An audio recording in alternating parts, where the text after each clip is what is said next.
이번 주간은 특별히 민족 고유 명절을 맞이하는 그런 한 주간이기도 하죠. 그래서 이번 주를 추석 주간으로 그렇게 정해서 예배를 드립니다. 그래서 오늘 여러분 찬송가를 여러분들이 불러서 알겠지만 추석 그 내음이 물씬 그렇게 나는 찬송가를 저와 여러분들이 함께 불렀습니다. 이 추석이라고 하면 우리 조상들에 대한 감사, 지금 나를 있게 한 그런 조상들의 감사, 또 핵곡식을 그렇게 수확을 해서 그렇게 핵곡식으로 음식을 빚어서 그렇게 우리 유교적 전통에 의하면은 조상들에 대한 감사지만 이 추석절을 우리가 가만히 이렇게 놓고 보면요, 하나님께서 우리에게 핵곡식을 주시고 이 핵곡식을 빚어서 하나님께 이렇게 감사하는 한 주간으로 우리가 맞이할 수 있는 것은 참 너무나도 감사한 일이다. 이 세상 그 이방 사람들은 추석을 조상에 대한 제례, 그렇죠? 거기에 몰두하는데 사실 이 추석이라고 하는 것은 핵곡식을 가지고 하나님께 감사하는 거예요. 그래서 우리 성경에도 유래를 찾아보지만은 맥추절을 통해서 우리가 감사를 하고요. 또 이스라엘 백성들이 또 곡식의 단을 그렇게 수확을 할 때 그렇게 하나님 앞에 감사했던 그런 뭐 수장절이다, 맥추절이다라고 해서 이 추수된 감사가 성경에도 사실은 이것이 쓰여져 있음을 우리가 보게 됩니다.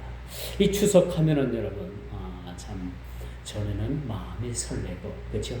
추석하면은 이웃 친지뿐만 아니라 먼 곳에 있는 친지들을 또 가족들을 만난다는 그런 기쁨으로써 그렇게 기대감을 가지고 우리가 명절을 그렇게 맞이하게 되는데, 이제는 시대가 가면 갈수록 이렇게 명절에 대한 그러한 기대는 점점점 이렇게 퇴색되어 가고 있지 않는가, 그런 생각을 가져봅니다.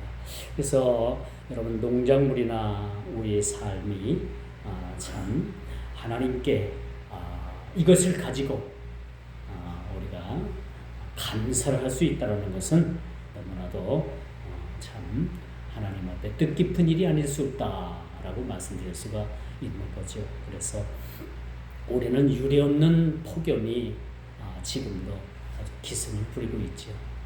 그래서 9월 추석 전후를 해서까지 이 폭염이 계속되어진다라는 기상청의 그런 예보도 사실 있었습니다. 참 무더웠던 여름, 얼마나 여러분 이 여름 지나기가 얼마나 여러분과 저에게 있어서 힘들었던가라는 것도 우리가 생각하면서, 이렇게 또 따가운 햇볕도 주셨기 때문에 하나님께서 우리에게 오곡백과를 저들에게 허락하시지 않았는가, 그런 생각을 가져보기도 합니다.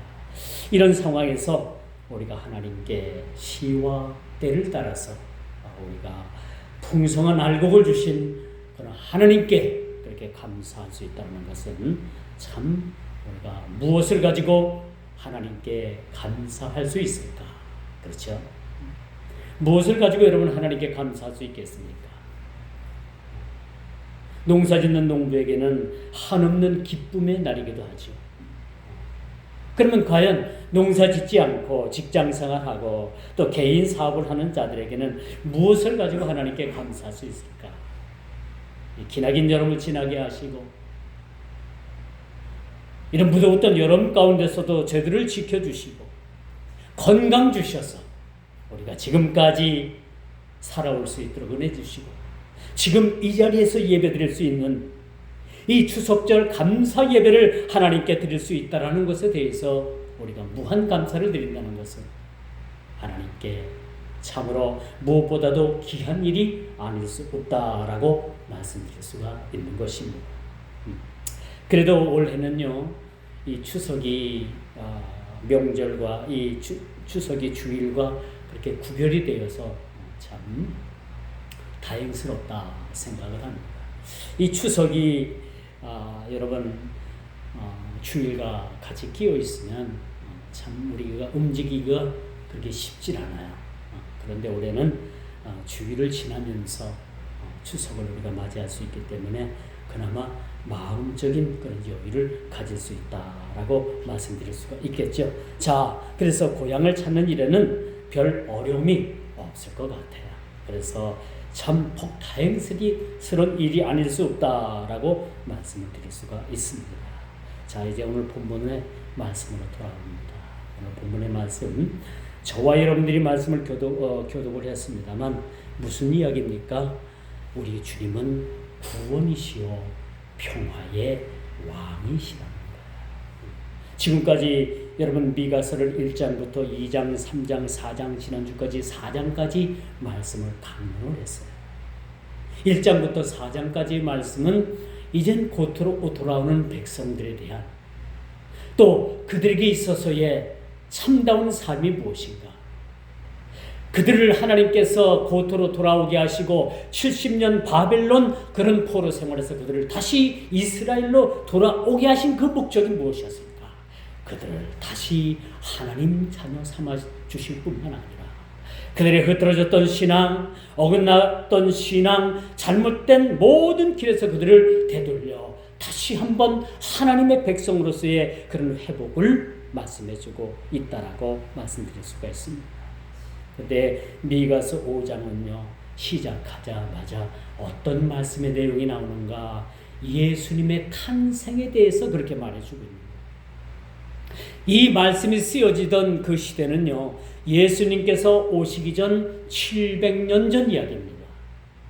예수님께서 오신 그 기점으로부터 700년 이전에 이 말씀이 쓰여진 거예요. 700년 전에 예수님께서 이 땅에 오셔서 많은 백성들, 그 죽어가는 백성들을 구원하기 위해서 이 땅에 오실 것이라 라는 말씀을 그렇게 주셨고, 그 말씀 가운데 예수님은 평강의 왕이라, 평화의 왕이라, 진정한 평화는 예수님으로부터 있다라는 그런 사실을 오늘 미가 선지자는 저와 여러분들에게 말씀을 통해서 그렇게 증거해 주고 있음을 보게 됩니다. 여러분, 구원 얻는 하나님의 백성은 평화를 누리게 되는 거죠.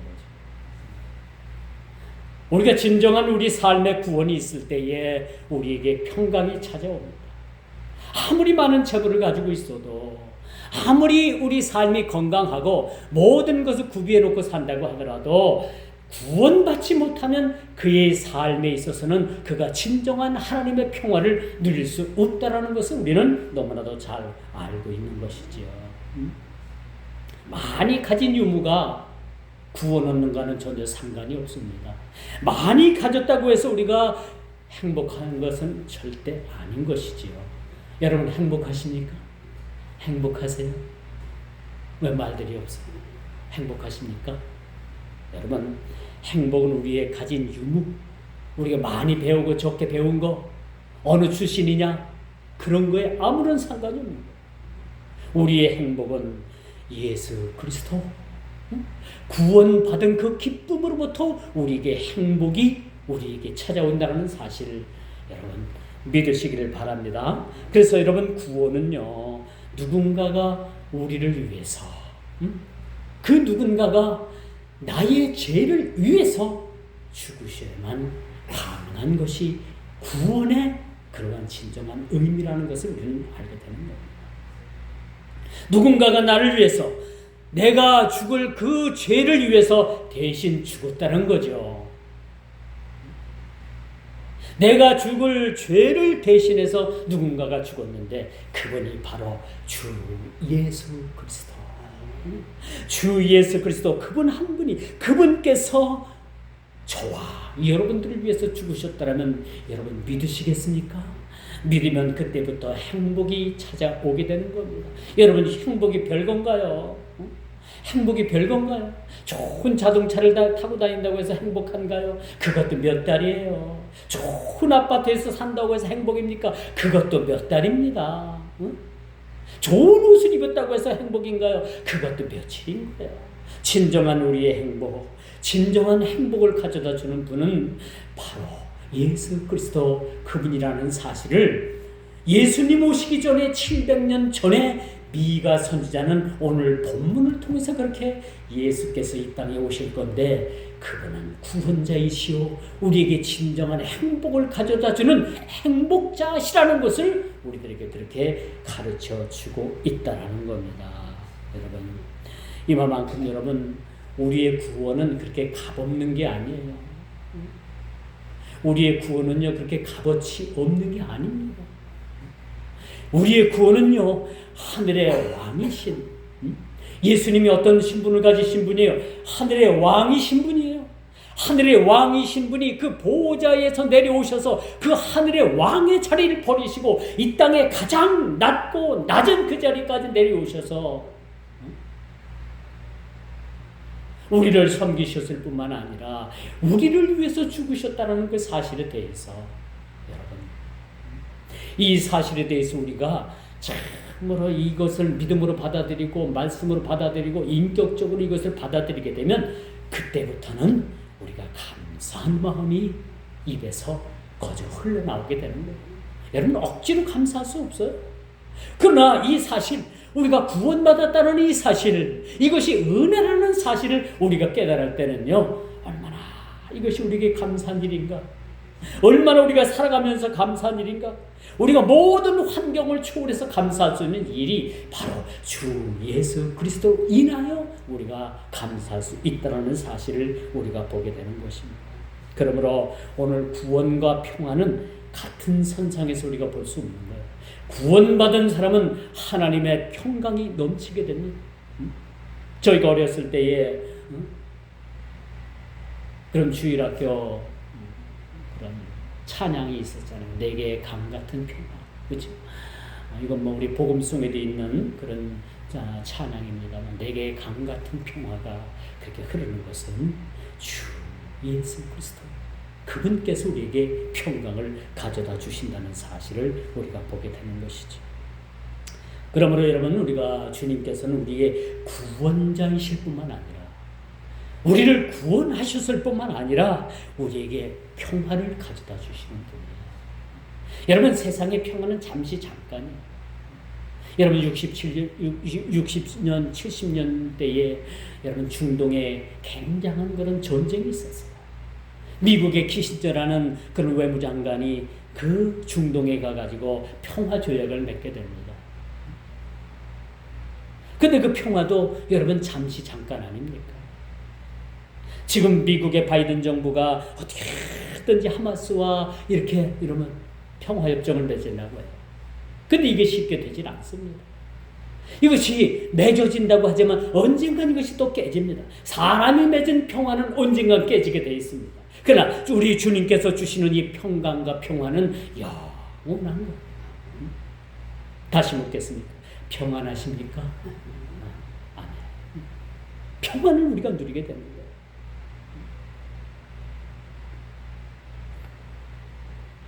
예수 그리스도께서 오시기까지 700년 전에 이 말씀이 쓰여졌다는 것은 참 아이러니한 일입니다. 제가 지난번에 성지 순례를 다녀왔잖아요. 거기 이스라엘 사해를 갔습니다. 사해를 갔더니 그 사해에 굽난 사본이 발견된 그런 동굴이 그렇게 보여지더라고요. 그 동굴에서 그 에세나 파인 그 사람들이 하나님의 말씀을 필사를 한 내용이 그 항아리에 담겨져 있던 것들이 발견이 돼서 그것이 아주 현대 고고학적 가치를 따지고 보게 되면은 굉장한 가치가 있는 성경의 원본에 가까운 그런 사본이 굽난 사본이 또 사해 사본이라고 하는 사본이 그렇게 발견이 된 사실 그 장소를 제가 다녀왔어요. 그곳에서 많은 사람들이 목욕제기하고 한 글자 한 행만 틀려도 그 성경을 다시 써야만 되는 그런 성경의 사본이 거기서 발견됐다는 사실을 살펴보면서 많은 사람들이 성경을 뭐라고 해요? 소설이라고 이야기를 합니다. 여러분, 성경은 절대적으로 소설이 될 수가 없어요. 성경은 사실적 근거로 해서 쓰여진 하나님의 말씀인 거죠. 물론 필사본입니다만 이 필사본이 발견됐다는 것이 얼마나 이것이 가치 있는 일인가라는 것을 보여주게 되는 겁니다. 정확하게 예수님께서 오시기 전, 이 땅에 초림하시기 전에 722년 전에 미가 선지자를 통해서 이 말씀이 쓰여졌다는 것은 미가는 먼 시대, 미래를 볼 수 있는 그런 통시적인 안목을 가지고 있었던 것을 보여줍니다. 이 말씀을 왜 제가 이 말씀을 드리느냐? 우리 예수 믿는 사람들은요, 이 통시적인 그런 영적인 안목을 가져야 돼요. 우리 세상 사람들과 보는 거하고 똑같이 보고 그들과 똑같이 생각하는 것 같이 똑같이 생각하고 그들과 똑같이 행동을 한다면 뭐가 다르겠습니까? 뭐가 다르냐? 하나님께서 우리에게 영적인 안목을 주신 거예요. 내일은 알 수 없습니다. 그렇죠? 오늘 오후의 일을 우리는 알 수 없어요. 그러나 우리가 분명한 것은 우리의 장래일은 우리가 알고 있는 거예요. 우리의 장래가 어떻게 펼쳐질 것인가에 대해서는 우리는 정확하게 말씀을 통해서 우리가 알 수가 있는 거예요. 그러므로 우리 예수 믿는 사람들, 특별히 우리 믿음의 성도들은 영적인 안목을 가져야 됩니다. 이 세상을 바라볼 수 있는 그런 안목이 우리에게 필요하다. 이 미가는 이런 안목을 가지고 예수님 오시기 722년 전에 정확하게 이 말씀을 그렇게 기록을 해나갑니다. 그 말씀의 핵심이 뭐예요? 예수께서 오신다는 거예요. 하늘의 왕이 이 땅에 오신다는 겁니다. 그분은 이 땅에 오실 뿐만 아니라 우리를 구원하실 구원자라는 사실을 그렇게 말씀을 통해서 우리에게 보여주고 있더라는 겁니다. 예수 그리스도께서 오시기 전 이 700년 전에 그리스도께서 세상에 오실 것을 예언하는 일 쉽지 않아요. 그렇죠? 쉽지 않음에도 불구하고 이 미가 선지자는 정확하게 이 예언의 말씀을 그렇게 증거해 주고 있다는 겁니다. 2절입니다. 베들레헴 에브라다야, 너는 유다 족속 중에 작을지라도 이스라엘을 다스릴 자가 내게서 내게로 나올 것이라. 예수님의 초림을 얘기해 주고 있는 거예요. 예수님의 초림을 통해서 이 땅에 그 자기 백성들을 구원하시겠다는 거예요. 이 지구상에 수억만 사람들이 살아갑니다. 그렇죠? 중국이 14억 원 인구가 넘고요. 인도가 15억이라고 하잖아요. 이것만 봐도 지구상에 한 50억 이상이 사는 것 같아요. 이렇게 수많은 사람들 중에 우리가 택함을 입고 하나님 자녀가 됐다는 사실, 여러분 얼마나 감사한 일입니까? 그 수많은 사람들 중에 그 한 사람으로 내가 선택함을 받았다. 우리나라도 예전 같지 않아요. 점점점 교회 수도 적어지고 점점점 여러분 믿는 숫자도 적어집니다. 1200만이라고 했는데 여러분 실질적으로 1200만이 되지 않습니다. 500만, 600만이면 만나도. 교회가 7만 교회라고 합니다만 실상은 코로나 이후에 4만 교회이어도 합니다. 많은 교회들이 어려움 가운데 그렇게 견디지 못하고 문을 닫은 교회들도 많이 있습니다. 그나마 우리가 그래도 대한민국은 여러분 하늘에서 비행기를 타고 밤에 그 대한민국 상공을 바라보면요 얼마나 이 붉은 십자가들이 많은지, 여러분 십자가 그 네온이 얼마나 아름답게 비치는지 많은 외국인들이 대한민국의 그런 밤하늘을 보면서 그렇게 놀란다고 해요. 왜 이 작은 나라에, 이 작은 땅덩어리에 왜 이렇게 십자가 네온이 많이 있는가? 그저 놀랄 뿐이라고 합니다. 제가 지난번에 유럽을 다녀왔습니다. 유럽을 다녀오면서 한 가지 느끼는 것이, 유럽이 얼마 전까지만 해도 그 개신교 교회들이 여러분 다 지금 이슬람권 교회들, 이슬람권 그런 모하메드 그 집단의 교회가 팔려나가고 있어요. 그렇게 명성이 드높던 그런 교회들, 그렇게 아름답던 그런 성당들이 하나 둘씩 그렇게 이슬람에 넘어가는 모습을 보게 됩니다. 실제적으로 유럽 사람들은요, 예수를 그렇게 믿질 않아요. 여러분, 유럽의 중세 역사를 기독교를 빼면은 역사가 쓰여지질 않습니다. 여러분, 중세 역사를 배웠을 거예요. 이 중세 역사는 기독교 역사입니다. 근데 지금 유럽을 한번 가보십시오. 많은 사람들이 기독교 신앙에서 떠나 있습니다. 많은 사람들이 예수를 믿질 않아요. 그리고 그 유럽에 많은 모슬렘들이 그렇게 유입이 됐는데 그 모슬렘이 얼마나 유럽을 지배하고 있는지 모릅니다. 동유럽, 서유럽, 북유럽 어떤 지역을 막론하고 그 모슬렘들이 지금 굉장히 자리를 잡고 있는 모습을 보게 됩니다. 지금 유럽의 실태가 이렇습니다. 이런 상황에서 오늘 이 말씀을 전한다는 것, 또 이 말씀을 여러분들이 어떻게 받아들일지 모르겠지만 이 말씀, 예수님께서는 저와 여러분들을 위해서 이 땅에 오셨다.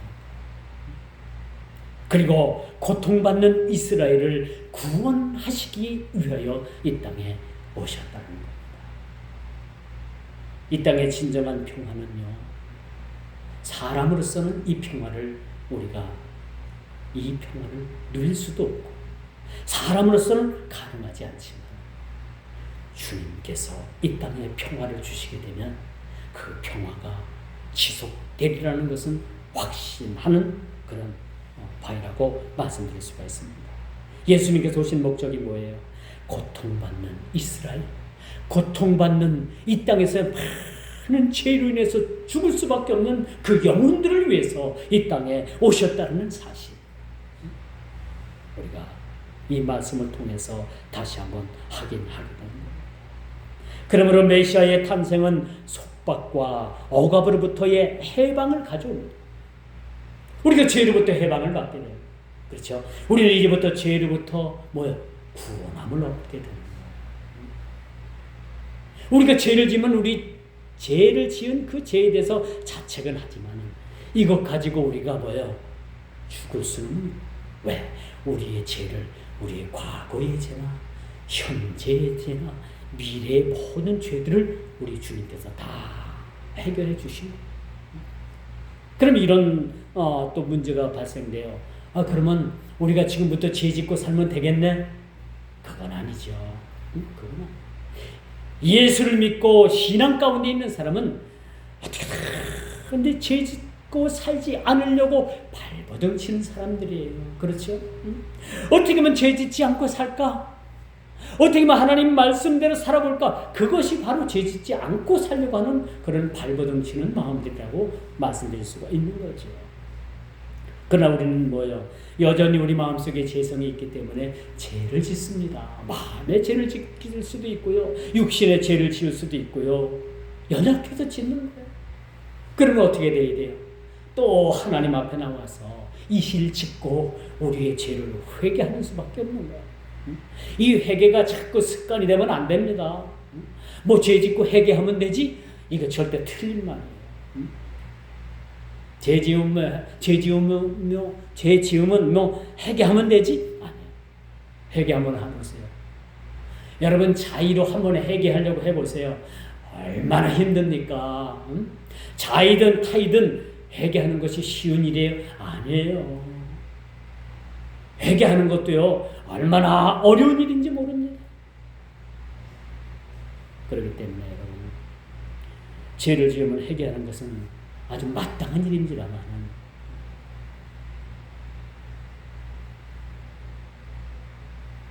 우리가 여러분, 이렇게 죄에서 자유함을 얻는다는 것은 전적인 하나님의 은혜인 거야. 전적인 하나님의 은혜인 거야.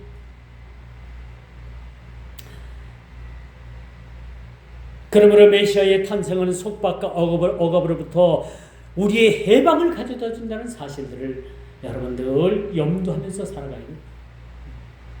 우리는 죄로부터 해방됐습니다. 모든 속박과 억압으로부터 우리가 해방됐습니다. 과거 36년 우리가 일제 치하에서 여러분 얼마나 이 민족성에 이 민족이 고통과 억압을 받아왔습니까? 이게 아픈 과거입니다. 아픈 기억입니다. 이런 아픈 과거의 역사를 우리가 부정한다고 없어지는 것은 아닙니다. 이를 우리가 타산지석으로 삼아야 되겠죠. 요즘 대한민국 건국일이 언제냐를 가지고서 첨예한 대립이 지금 이루어지고 있어요. 건국의 시점이 언제인 것은 그렇게 중요하지 않습니다. 그러나 우리가 분명한 것은 이러한 일들을 대물림해서는 안 된다는 거죠. 이거 가지고 우리가 나라가 분열되는 것은 더더욱 안 됩니다. 그렇지만 우리가 아픈 과거를 부정한다고 해서 그 아픈 과거가 우리에게 있어서 잊혀지는 것은 아니라는 거죠. 아픈 과거는 과거대로 이것을 우리가 교훈 삼아서 더 좋은 미래로 나가는 것이 우리의 민족의 나갈 길인데 여야는 지금도 이거 가지고 싸우잖아요. 너무나도 유치하잖아요. 그렇죠? 이런 멀지각한 정치인들을 위해서 우리가 기도해야 합니다. 올바른 정치, 하나님을 두려워하는 자들, 하나님을 두려워하는 정치 우리에게 사실 필요하다라고 말씀드릴 수가 있습니다. 부끄러운 일이지만은 우리가 이것을 액면 그대로 받아들이는 것도 사실 필요해요. 나의 이 부끄러움을 받아들이고 이것을 받아들이고 이것을 우리가 교훈 삼을 때 진정한 이것이 우리에게 용기라고 말씀드릴 수가 있는 거죠. 오늘 본문에 보니까 아수르에 의해서 고통받는 이스라엘을 위해서 예수 그리스도께서 오실 것이라 라고 말씀해 주고 있어요. 실질적으로 여러분 역사상 이스라엘은 아수르에 의해서 멸망을 받게 됩니다. 이 멸망받을 뿐만 아니라 나라가 흔적도 없이 그렇게 사라지게 됩니다. 이것이 AD 722년이고 AD 586년에는 유다가 멸망을 당하게 됩니다. 나라가 흔적도 없이 사라져. 그런 일이 70년이 흐르게 됩니다. 70년이 흐르게 되면 거의 2.5세대가 다 여러분 지구상에서 없어지는 그런 상황이기도 합니다. 이런 때에 우리 주님께서 오셔서 다시 나라를 세워주시기 바랍니다. 다시 예루살렘 성을 건축하고 그 예루살렘 성에 하나님의 성전을 세워주시겠다 라고 약속하십니다. 이것이 무슨 산이에요? 모리아 산에 수룹바벨 성전이 세워지게 되는 그런 역사를 가지게 되는 사실인 거죠. 우리는 나라 없는 민족으로서의 서름을 겪은 그런 아픔을 가지고 있습니다. 그렇죠?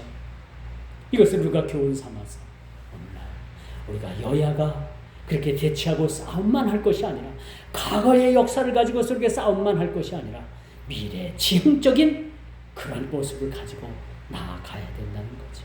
우리가 과거에 발목이 잡히면요 절대 미래를 나갈 수가 없는 거예요. 그렇죠? 고통받는 이스라엘을 해방하기 위해서 주전 722년에 메시아의 탄생을 미가 선지자는 알렸습니다. 과연 그 시대에 이 말씀을 들은 자들이 어떤 생각을 가질까? 앞으로 700년 후의 일인데 이 말씀을 들은 그 자들이 어떤 생각을 하고 있을까? 어떤 생각을 가질까?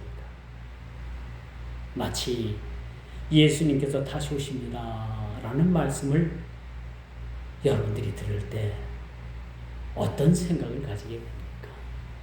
2000년 전에도 예수님께서는 다시 오신다고 하고 여전까지 안 오셨고요. 80년대 이장님이가 아주 전국을 아주 박학 뒤집어 놨잖아요.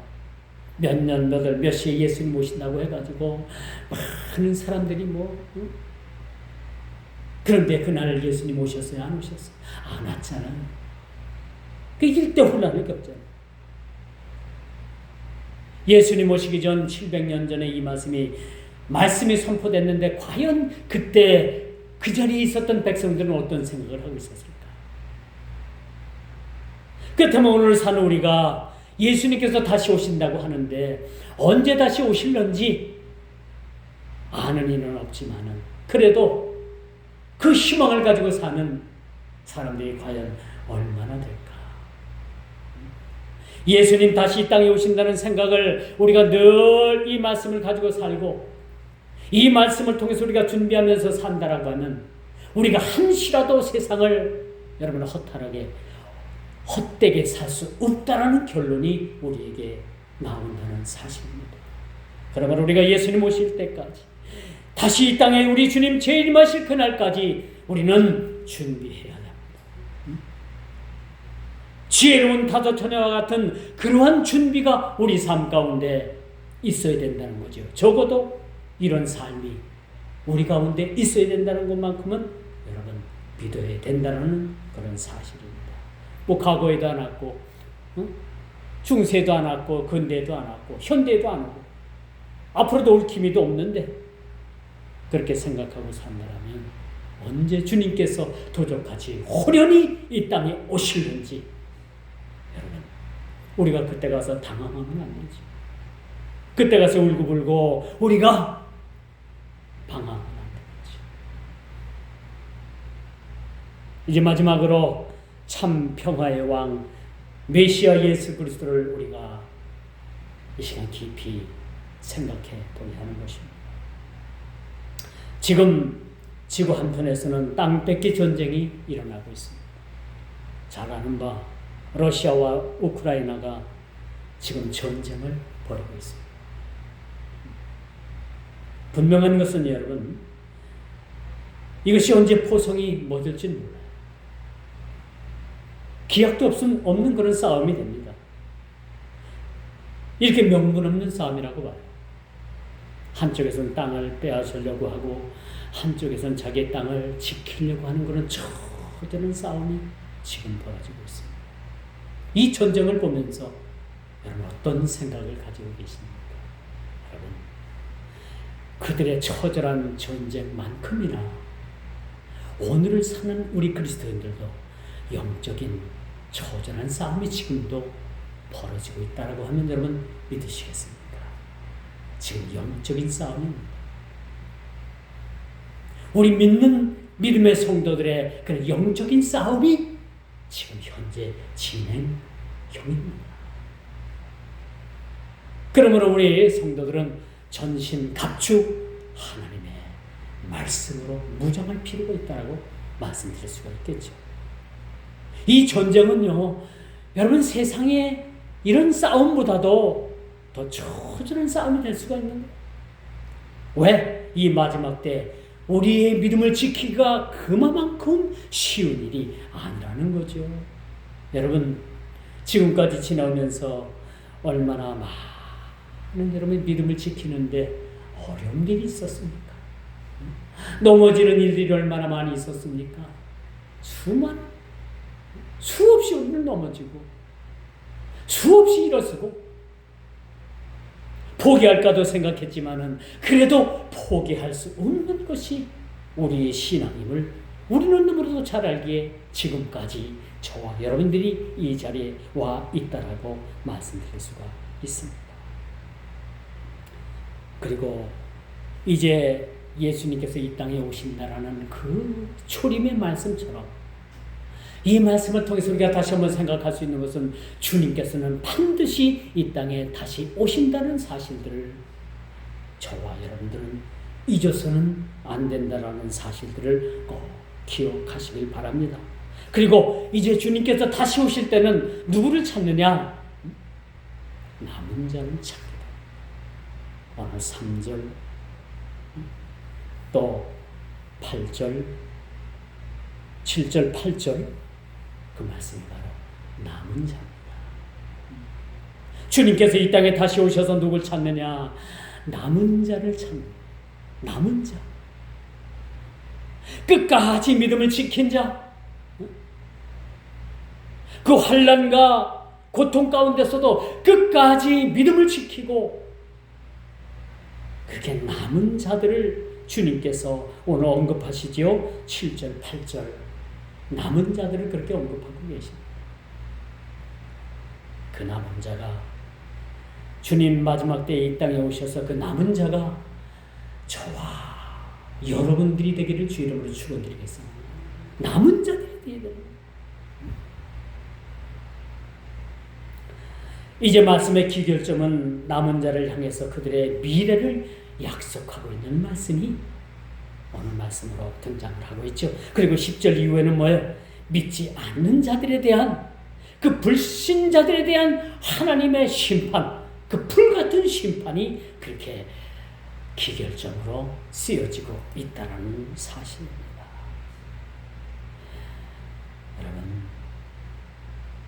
이렇게 마지막 때를 사는 저희들에게 있어서 이 남은 자들을 향해서 이단 사이비들도요 너나 없이 그렇게 평안을 들고 나옵니다. 엊그제 유튜브 방송을 봤더니 여러분 이름만 대면 다 알 수 있는 허모모 뭐 이름을 대면은 이게 또 뭐 명예로 다 걸리기 때문에 제가 이름 석자는 다 될 수 없지만 허모모 그렇죠? 과거에 대통령 후보도 나왔었습니다. 이상한 말을 해가지고 많은 사람들을 현혹하는 사람입니다. 하늘공을 지어가지고 엄청난 그곳에서 부를 그렇게 착취하고 있습니다. 이 사람도 보니까요 평화를 이야기하더라고요. 평화. 이 사람이 어떤 사람인가 하면 물을 팔아먹던 사람이에요. 이 물이 뭐 아주 만병통치약이라고 해가지고 물을 팔아먹더니 또 부패된 상한 우유를 또 팔아먹더라고요 요즘은. 그러고 나더니 이제는 지금은 어디까지 왔는가 하니까 자기가 자칭 메시아래요. 자기가 자칭 예수랍니다. 자기가 예수래요. 재림 예수라라고 그렇게 많은 사람들이 현혹을 하고 명패를 쓰는데 명패 하나 자기 이름 올리는데 2천만 원, 부부가 올리는데 4천만 원, 가족이 올리는데 몇 천만 원 해가지고 거기에 명패를 딱 동판을 만들어가지고 하늘궁에다가 그것을 몇 천만 원씩 내고 걸어놓더라고요. 그런데 쏘가 넘어가는 사람들은 또 대체 뭡니까? 여러분, 그런데 그렇게 쏘가 넘어갈 수밖에 없는 게 뭐냐면 미혹의 영에 빠지게 되면 여러분 사유 판단이 안 됩니다. 우리는 성령께서 우리에게 늘 판단할 수 있는 그러한 은혜를 우리에게 베풀어 주신 영을 우리에게 부어 주신 거예요. 이렇게 미혹의 영에 빠지게 되니까 사리 판단을 못해요. 자칭 그가 메시아라고 하고 그 자신이 재림 예수라고 해도 그들은 믿더라고요. 그리고 몇 천만 원씩 돈 아까운 줄 모르고 그렇게 갖다가 그 허모모 씨에게 그렇게 바치더라고요. 어떤 사람은 그렇게 막 그냥 노동을 해가지고 그걸 가지고 또 그 사람을 찾아간대요. 그리고 그 사람이 거기서 복을 빌어주고 복을 내려주니까 또 그거 복을 받았다라고 해서 또 내려와서 세상에서 또 막 열심히 일을 해가지고 그 받은 그런 대가를 가지고 또 거기 오는 겁니다. 이런 일들이 반복이 됩니다.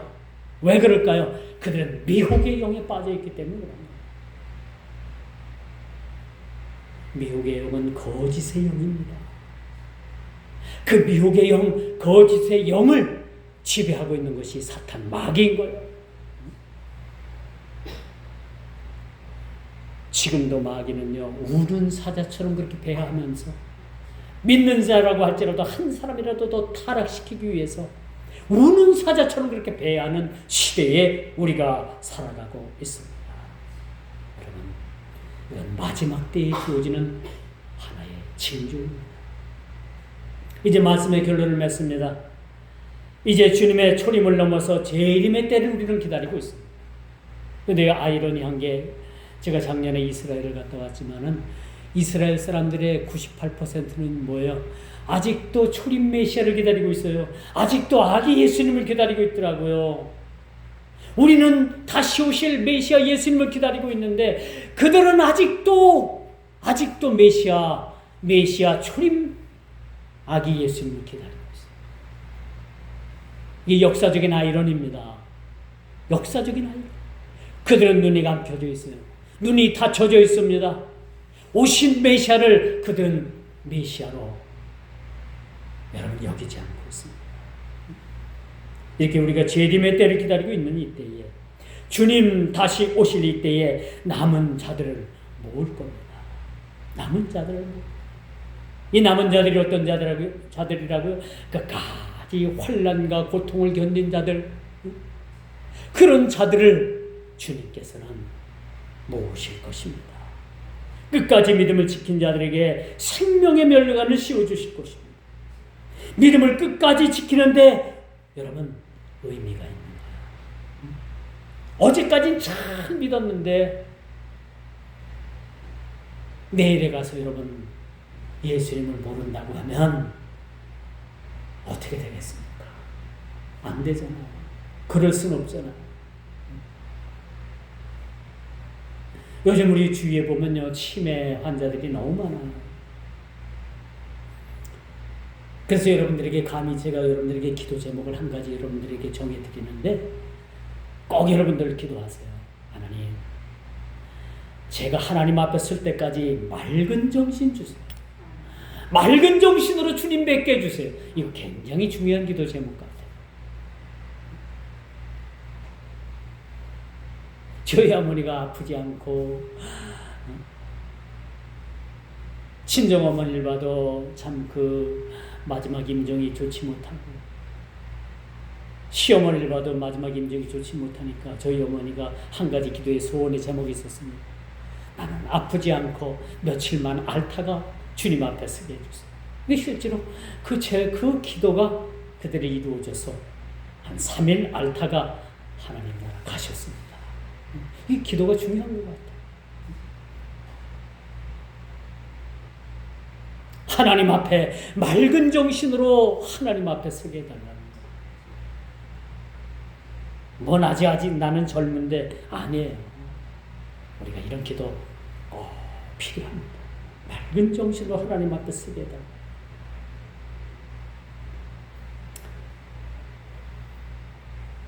그러므로 우리가 끝까지 믿음을 지킨다는 거 참 중요합니다. 끝까지. 여러분 신앙생활 하는 것이 100m 달리기 단순에 뛰고 마는 게 아니에요. 마라톤이 42.19km 여러분 인간의 최대 뛰는 마라톤이 있잖아요. 그 거리. 이것을 우리 믿음의 경주로 보는 거예요. 끝까지 뛰는 자. 100m 헐레벌떡 뛰어놓고 지쳐가지고 힘들다고 중간에 털썩 주저앉으면 우리가 믿음 생활하는 게 이것은 온전한 것이 아니죠. 느리더라도 더디 가더라도 끝까지 우리가 목적지를 향해서 나가는 거예요. 믿음의 경주에서 저와 여러분들이 끝까지 경주를 해나가야 합니다. 이 마지막 때에 믿음 있는 자들을 얼마나 우리가 볼 수 있을까? 그런 여러분 때가 지나면 지날수록 여러분 믿음을 가진 자들이 그렇게 쉽게 볼 수 없는 상황이죠. 아직도 여러분 우리 주위에는 예수 믿는 사람들이 많아요. 제가 누구를 만나봐도 자기도 예수를 믿는데 자기도 신앙생활 한데 얼마나 반가운지 몰라요. 내 형제를 만난 것보다 더 반갑죠. 모르는 사람들 서로 대면해서 만났을 때, 저도 교회 다닙니다. 어느 교회 집사입니다. 그렇게 말할 땐 얼마나 반갑고, 얼마나 반가운지 몰라요. 그러나 여러분, 마지막 때가 가까우면 가까울수록 믿음에서 이탈하는 일들이 많이 생길 것입니다. 그때가 되면 여러분, 배도하는 일들이 여기 저기에서 많이 일어나요. 여러분 1등 수제자 베드로도 예수님을 배도했는데요. 그렇지 않습니까? 이를 위해서도 우리가 사실 기도해야 돼요. 이를 위해서도. 이 마지막 때 얼마나 많은 사람들이 예수 믿겠는가? 얼마나 남은 자들이 있겠는가? 우리가 한번 생각해 봐야 되는 거죠. 그 숫자에 저와 여러분들이 포함되어야 되는 겁니다. 이 세상에는 그런 사람들이 많아요. 문의는 있어요. 문의는 아직 남아있어요. 그러나 실제가 없는 자들이 많이 세상에 있다는 사실입니다. 문의만 가지고는 안 되는 거죠. 실제적인 우리의 믿음이 우리에게 사실 필요합니다. 디모데후서 3장 5절에 보니까 그런 말씀이 나와요. 경건의 모양은 있으나 경건의 능력은 부인하는 자니 이 같은 자들에게서 내가 돌아서라 라고 이렇게 경건의 모양은 있어요. 믿는 모양은 있어요. 저 사람 목사 같아요. 저 사람 장로 같습니다. 저 사람 집사 같아요. 그런데 실질적으로 들어가 보니까 겉모양은 있는데 목사가 아니야. 응? 겉모양은 장로인데 장로가 아니야. 겉모양은 집사인데 집사가 아니야. 응? 이런 모습이면 곤란하다는 얘기예요. 이런 모습이 되면 곤란하다는 얘기입니다.